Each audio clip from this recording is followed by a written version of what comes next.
The cleansing process of blackheads in the lip area is one of the skin care procedures that require high expertise, especially because this area is very sensitive.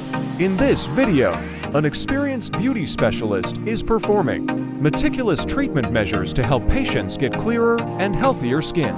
The stage begins with cleaning the lip area, using an antiseptic liquid to ensure that the skin is in a sterile condition. This step is important to reduce the risk of infection during and after the procedure. The doctor also checks the patient's skin condition, first to ensure that this procedure is safe to do.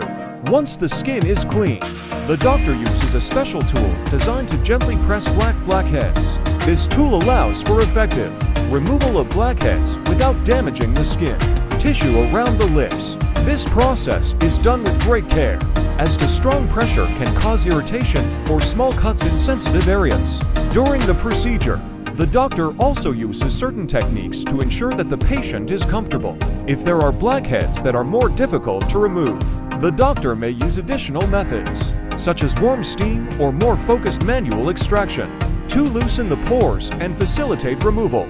Once all the blackheads have been removed,